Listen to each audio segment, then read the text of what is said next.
T financial statement, जिसे हम final account adjustment बोलते हैं, जो हमने लास्ट चैप्टर पढ़ा था वो इसी से रिलेटेड है, लेकिन बस एक डिफरेंस है कि जो हमने लास्ट वाला फाइनेंशियल स्टेटमेंट था वो उसके अंदर सिर्फ विदाउट एडजस्टमेंट था, मतलब जिसमें हमने कुछ भी एक्स्ट्रा प्लस माइनस या कुछ एडजस्टमेंट होते हैं वो नहीं किए। एडजस्टमेंट का मतलब क्या होता है मैं आपको समझाऊंगी, हिंदी में इसे समायोजन बोलते हैं। फाइनेंशियल स्टेटमेंट का मतलब हमने लास्ट वाले में भी पढ़ा था कि एक ऐसा अकाउंट जो बिजनेस अपने साल के अंत में बनाता है, जिसमें 3 अकाउंट इंक्लूड होते हैं, ट्रेडिंग अकाउंट, P&L अकाउंट और बैलेंस शीट। ट्रेडिंग अकाउंट में जो है हम डायरेक्ट एक्सपेंसेस और इनकम को शो करते हैं, P&L में इनडायरेक्ट एक्सपेंसेस और इनकम को, और बैलेंस शीट में लायबिलिटी और असेट्स। उसी फॉर्मेट को हमको यूज करके फाइनल अकाउंट विद एडजस्टमेंट बनाना है। बस डिफरेंस ये आ जाएगा कि अब हमें उस फाइनल अकाउंट में कुछ एडजस्टमेंट करने होंगे, कुछ समायोजन करने होंगे। एडजस्टमेंट का मतलब होता क्या है वो देख लेते हैं। तो आपका जो राठी बुक है उसका पेज नंबर 489 लिखा हुआ है एडजस्टमेंट। देखो बिजनेस जो है वो अर्थमेटिक एक्यूरेसी चेक करने के लिए, अपनी बुक को मेंटेन करने के लिए, अर्थमेटिक एक्यूरेसी चेक करने के लिए ट्रायल बैलेंस बनाता है, ताकि वो जान सके कि जितना भी बिजनेस उसने किया है वो सही हो रहा है या नहीं, या जितनी भी अकाउंटिंग उसने की है वो सही है कि नहीं। तो इसलिए हम ट्रायल बैलेंस बनाते हैं और उसी ट्रायल बैलेंस को यूज करके फाइनल अकाउंट बनाते हैं। लेकिन कभी कभी ऐसी चीजें हो जाती हैं जिसकी वजह से कुछ ना कुछ एरर्स हो जाते हैं, कुछ अमाउंट हम लिखना भूल जाते हैं, कुछ इनकम कुछ एक्सपेंसेस ज्यादा हो जाते हैं या कम हो जाते हैं। तो इसी की वजह से हम क्या करते हैं, जब हम फाइनल अकाउंट बनाते हैं तो कुछ अमाउंट छूट चुके हैं या तो कुछ एक्स्ट्रा अमाउंट आ गए हैं गलती से, उसको हम एडजस्टमेंट के रूप में लिखते हैं और उसी के अकॉर्डिंग हम अपने फाइनल अकाउंट को बनाते हैं। तो एडजस्टमेंट का मतलब है एक ऐसा ट्रीटमेंट जो किया जाता है किसी अमाउंट को हटाने के लिए, किसी अमाउंट को जोड़ने के लिए या कुछ एरर्स को ठीक करने के लिए। वो अमाउंट हमारा एडजस्टमेंट या समायोजन कहलाता है। फिर से मैं एक बार एक्सप्लेन कर देती हूँ। ट्रायल बैलेंस आप लोगों को पता है कि हम ट्रायल बैलेंस बनाते हैं, उसी ट्रायल बैलेंस को हम यूज करते हैं फाइनल अकाउंट बनाने के लिए। लेकिन हर बार जरूरी नहीं है कि ट्रायल बैलेंस सही हो, कभी कभी कुछ एरर्स हो जाते हैं और उसी की वजह से फाइनल अकाउंट जो है हमारा उसके अंदर कुछ एरर्स आ जाते हैं। अब वो एरर को ठीक करने के लिए हम कुछ ना कुछ एडजस्टमेंट करते हैं, या तो कुछ ज्यादा अमाउंट हमने लिख दिया है तो वो अमाउंट हमें हटाना है, डिडक्ट करना है, या कुछ अमाउंट हमें जोड़ना है, या कुछ एरर्स को रेक्टिफाई करना है। तो जो भी ट्रीटमेंट किया जाता है उसे हम एडजस्टमेंट बोलते हैं। क्लियर? अब इसके बाद ऑब्जेक्ट्स या ऑब्जेक्टिव ऑफ एडजस्टमेंट क्या है? सबसे पहला है to record income relating to accounting year. पहली बात तो हम या तो ट्रेडिंग अकाउंट हो या प्रॉफिट एंड लॉस अकाउंट हो, उसके अंदर हम एक्सपेंसेस और इनकम डायरेक्ट इनडायरेक्ट वाले नेचर के रिकॉर्ड करते हैं। अब एडजस्टमेंट का ऑब्जेक्टिव ये है कि जितनी भी इनकम है जो हमारी अकाउंटिंग ईयर से रिलेटेड है वो हमें उसके अंदर लिखना जरूरी है फाइनल अकाउंट में। इसका मतलब है जो भी प्रॉफिट और इनकम हमारा अकाउंटिंग ईयर से रिलेटेड है उसे प्रॉफिट एंड लॉस अकाउंट में शो करना जरूरी है, भले ही वो हमें कैश में रिसीव हुआ है या नहीं। तो एडजस्टमेंट के थ्रू हम क्या करते हैं, हम हमारी इनकम को रिकॉर्ड करते हैं जो कि है अकाउंटिंग ईयर की, भले वो कैश में आई है या नहीं। वैसे ही हमको एक्सपेंसेस को भी रिकॉर्ड करना होता है जो हमारी अकाउंटिंग ईयर का है। हम हमारे प्रॉफिट एंड लॉस में सब इनकम और एक्सपेंसेस को रिकॉर्ड करते हैं, भले ही वो कैश से रिलेटेड हो या नॉन कैश से रिलेटेड हो। अब जो हमने लास्ट एक फाइनल अकाउंट पढ़ा था विदाउट एडजस्टमेंट, उसके अंदर हम ऑलमोस्ट जो है फ्री ट्रांजेक्शन नहीं लिखते थे P&L में, लेकिन इस वाले एडजस्टमेंट में हम जितने भी फ्री ट्रांजेक्शन है, भले वो हमें कैश में रिसीव हुए हो, कैश में रिसीव हुआ तो कैश ट्रांजेक्शन है, अगर कैश में रिसीव नहीं हुआ तो क्रेडिट ट्रांजेक्शन, वो भी हम इंक्लूड करेंगे। तो दो ऑब्जेक्ट मतलब सबसे पहला वाला है कि जितने भी इनकम है अकाउंटिंग ईयर से रिलेटेड वो इनकम हमें रिकॉर्ड करना है P&L में, भले वो कैश से रिलेटेड हो या क्रेडिट ट्रांजेक्शन। वैसे ही खर्चे हमें रिकॉर्ड करने होंगे हमारे P&L में, भले वो कैश से रिलेटेड हो या क्रेडिट ट्रांजेक्शन। उसके बाद है separating advance income prepaid expenses. कुछ ऐसी इनकम होती है जो हमें एडवांस में मिल जाती है, हमने सर्विसेज नहीं दी है उससे पहले ही हमें इनकम मिल जाती है, तो वो हमारी एडवांस इनकम कहलाती है। और प्रीपेड एक्सपेंसेस का मतलब ऐसे खर्चे जो आने वाले हैं लेकिन उसका खर्चा हमने पहले से ही दे दिया है, तो वो होता है हमारा प्रीपेड। जैसे सिम में बैलेंस डालते हैं, अगर हम बैलेंस डाल रहे हैं तो पहले क्या कर रहे हैं, हम उसका खर्चा दे रहे हैं, फिर सर्विसेज ले रहे हैं, तो वो प्रीपेड खर्चा लगाता है क्योंकि हमने पहला पैसा दे दिया है और उसके बाद सर्विसेज ले। तो ऐसे खर्चे जिसका हमने पेमेंट पहले ही कर दिया है वो प्रीपेड एक्सपेंसेस कहलाते हैं। तो एडजस्टमेंट का तीसरा ऑब्जेक्टिव ये है कि ऐसे इनकम और ऐसे एक्सपेंसेस को अलग अलग करना, ठीक है। उसके बाद है रेक्टिफिकेशन ऑफ एरर। जैसे हमने एडजस्टमेंट में ही पढ़ा था, इसके मतलब है कि ऐसा ट्रीटमेंट जो कुछ अमाउंट हम भूल जाते हैं उसके लिए करते हैं, कुछ अमाउंट ऐड करना उसके लिए करते हैं, या कुछ गलतियां हो जाती है हमारे ट्रायल बैलेंस में तो उसके लिए करते हैं। तो एडजस्टमेंट से अगर हमने कुछ एरर किए हैं तो वो रेक्टिफाई करने के लिए भी काम आए। उसके बाद है प्रोवाइडिंग डेप्रिसिएशन। डेप्रिसिएशन का मतलब है हमारी जो फिक्स एसेट्स होती है उसकी वैल्यू में जो भी गिरावट आती है उसको यूज करने की वजह से या उसकी खराबी आने की वजह से या लंबे समय चलने की वजह से, तो उसकी वैल्यू में जो भी गिरावट आएगी उसे हम बोलते हैं डेप्रिसिएशन। अब एडजस्टमेंट में हम ये डेप्रिसिएशन का भी उपयोग करेंगे जहां पर जो भी फिक्स एसेट्स होगी अगर उसमें डेप्रिसिएशन लगेगा, जैसे कि अगर मैंने कुछ मशीन खरीदी है वो 10,000 की है और उसमें 10% डेप्रिसिएशन लग रहा है, तो हम क्या करेंगे, वो 10,000 की मशीनरी का पहले 10% निकालेंगे, वो कितना होगा हमारा 1,000। 1,000 हमें उस मशीनरी के अमाउंट से माइनस करना होगा क्योंकि उसमें वो डेप्रिसिएशन लग गया है और एक्चुअल वैल्यू हमारा फिक्स एसेट का निकल जाएगा जो है 9,000। बेसिक रीजन के पीछे ये होता है कि डेप्रिसिएशन का मतलब है क्योंकि हम हमारी मशीन को बार बार यूज करते रहते हैं, लंबे समय की हो गई है, तो वो उसकी वैल्यू में कुछ ना कुछ गिरावट आती है due to wear and tear. इस्तेमाल करने से किसी भी रीजन की वजह से टूट फूट होने की वजह से तो उसकी वैल्यू में गिरावट आएगी और जो वैल्यू गिरेगी वो डेप्रिसिएशन कहलाता है, ठीक है। तो ये कुछ एडजस्टमेंट्स के ऑब्जेक्टिव है। दादी ने आपके बहुत सारे लेके रखे हुए हैं लेकिन ये 5 पॉइंट्स जो हैं उसको आप अच्छी तरीके से कर सकते हैं। के बारे में पढ़ा था तो बहुत सारे ऐसे एडजस्टमेंट है जो हमें फाइनल अकाउंट में करना होता है और उस एडजस्टमेंट के क्या क्या ट्रीटमेंट होंगे ट्रेडिंग अकाउंट, P&L और बैलेंस शीट में, प्लस उसकी जनरल एंट्रीज क्या होगी उसके बारे में हम पढ़ेंगे। तो यहाँ पर आपके पहली बेसिक 4 एडजस्टमेंट लेके रखे हुए हैं, जिसका मतलब सबसे पहला वाला है क्लोजिंग स्टॉक। ऐसा स्टॉक जो हमारा अभी तक बिका हुआ नहीं है, at the end of the year वो हमारे पास रखा हुआ है। ऐसा सामान जो हमारा साल खत्म हो गया है लेकिन वो सामान बिजनेस के अंदर है और वो अभी तक बिका नहीं है, तो उसे हम क्लोजिंग स्टॉक बोलते हैं। क्लोजिंग स्टॉक की अगर जनरल एंट्री करेंगे तो उसकी आएगी closing stock account debit to trading account, क्योंकि ट्रेडिंग अकाउंट में इसे हम शो करते हैं किस साइड, क्रेडिट साइड। तो अगर हम उधर से उठा रहे हैं तो वो क्रेडिट यहाँ पर डेबिट हो जाएगा और ट्रेडिंग अकाउंट क्रेडिट में चले जाएगा, तो उसकी एंट्री होती है closing account, closing stock account debit to trading account. Adjustment अगर हमें करना है ट्रेडिंग और P&L अकाउंट में तो क्या करना होगा, क्लोजिंग स्टॉक जो है वो क्रेडिट साइड शो किया जाता है ट्रेडिंग अकाउंट में और बैलेंस शीट में वो असेट साइड लिखा जाएगा, ठीक है। क्वेश्चन में अगर आपको क्लोजिंग स्टॉक दिया है तो एडजस्टमेंट उसका कैसा होगा, ट्रेडिंग अकाउंट में क्रेडिट साइड और उसी को हम असेट साइड शिफ्ट कर देंगे। दूसरा है आउटस्टैंडिंग एक्सपेंसेस। आउटस्टैंडिंग को हम शॉर्ट फॉर्म में O/S भी लिखते हैं। आउटस्टैंडिंग एक्सपेंसेस का मतलब है ऐसे खर्चे जिसका पैसा हमने अभी तक दिया नहीं है। अगर मैंने कुछ चीजें खरीदी है तो खर्चा होगा, खरीदने में पैसा जाएगा, खर्चा होगा, लेकिन उसको खरीदने के टाइम पे मैंने पैसा नहीं दिया है, मैं पैसा बाद में दूंगी, तो वो खर्चे आउटस्टैंडिंग खर्चे कहलाते हैं। उसकी एंट्री होती है expenses account debit to outstanding expenses.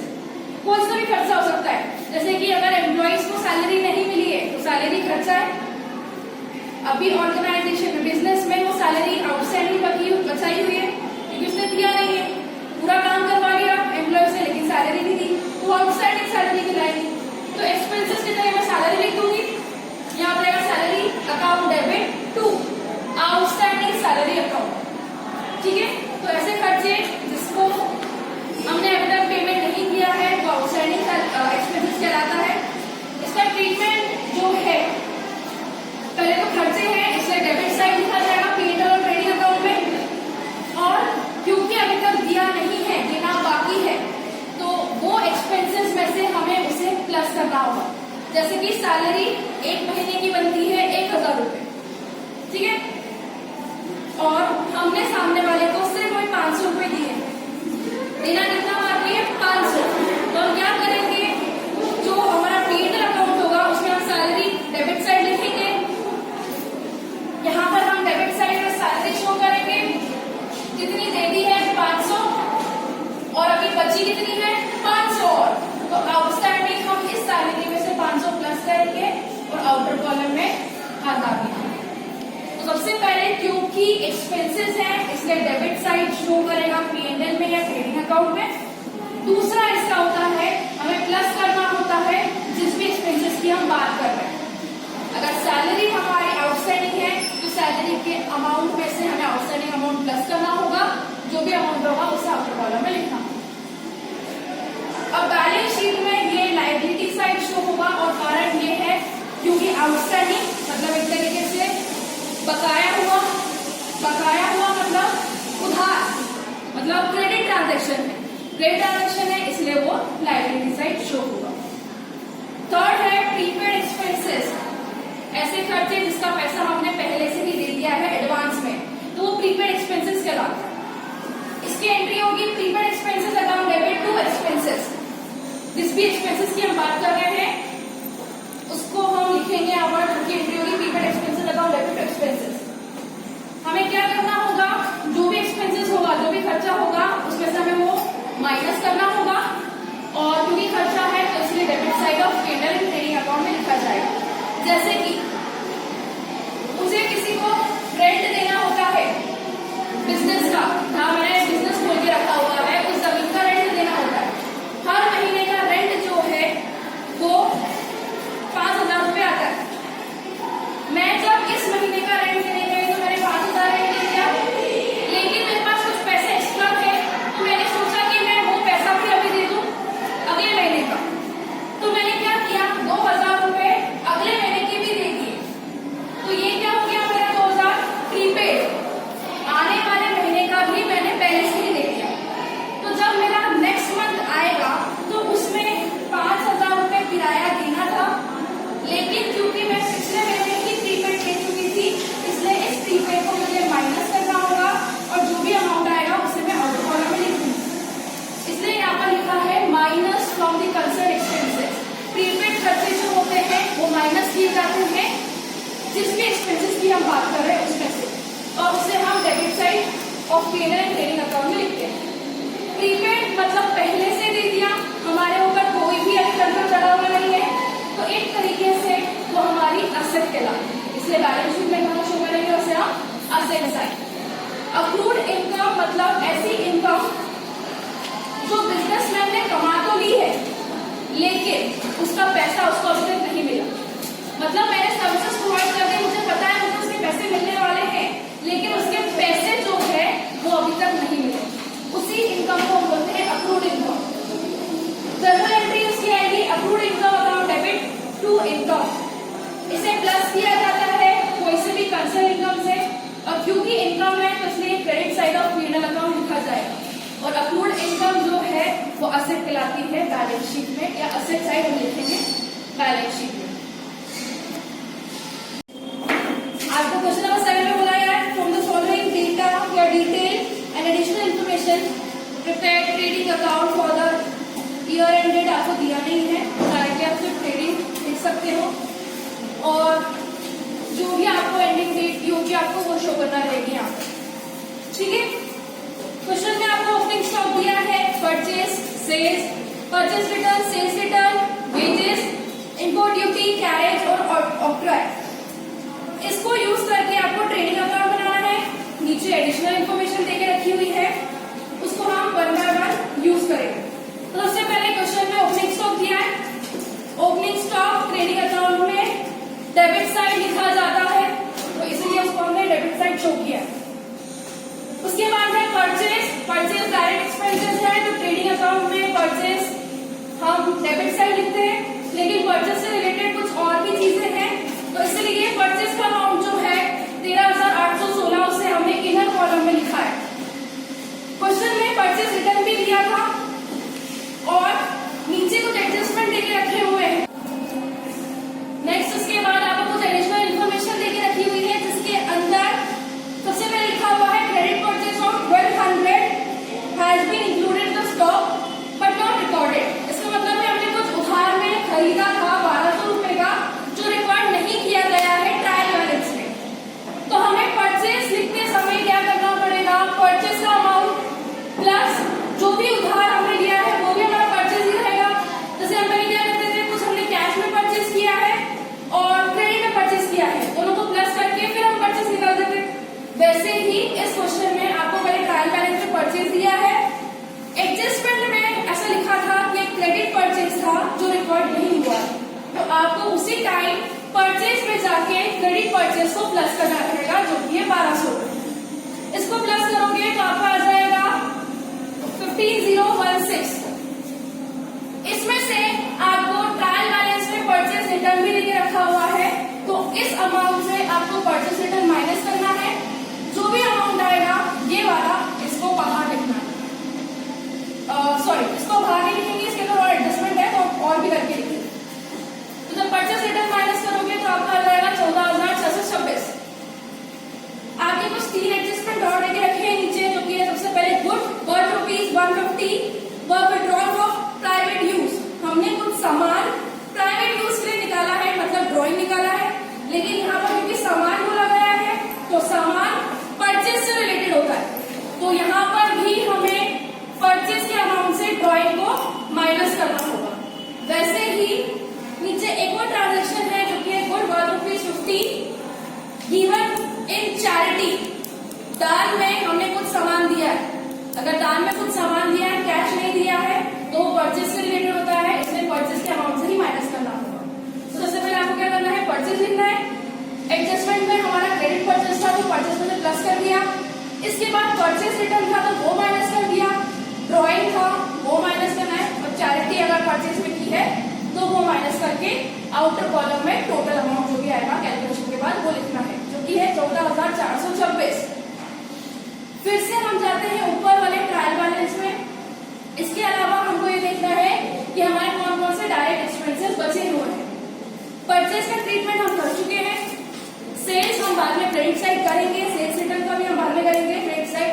इसके बाद दिया है वेजेस, तो वेजेस डायरेक्ट एक्सपेंसेस है वो लिख दिया है, इंपोर्ट ड्यूटी वो लिख दी है, कार्टेजेस वो लिखा है और ऑक्ट्राय वो लिख चुके हैं। अब हम क्रेडिट कॉलम में जाएंगे जहां पर हमें सेल्स को शो करना होता है, क्योंकि जो भी चीजें क्रेडिट में आएगी इनकम से रिलेटेड वो हम क्रेडिट में लिखेंगे। तो सेल्स करने के बाद पैसा आता है, इनकम आएगी, इसलिए हमें से क्रेडिट साइड लिखा है। सेल्स हमें शो करा है यहाँ पर। इसके बाद क्वेश्चन में सेल्स रिटर्न भी दिया है, तो आपको क्या करना पड़ेगा, सेल्स में से सेल्स रिटर्न माइनस करना है, अमाउंट आउटर कॉलम में। इस क्वेश्चन में एडजस्टमेंट में आपको क्लोजिंग स्टॉक देके रखा था, तो क्लोजिंग स्टॉक को भी आपको क्रेडिट साइड शिफ्ट करना रहेगा। अब आपको क्या करना है, क्रेडिट और डेबिट को टोटल करना है। यहाँ पर आप क्रेडिट को टोटल करोगे तो 23,468 आएगा, और डेबिट को टोटल करोगे तो कुछ अमाउंट कम था।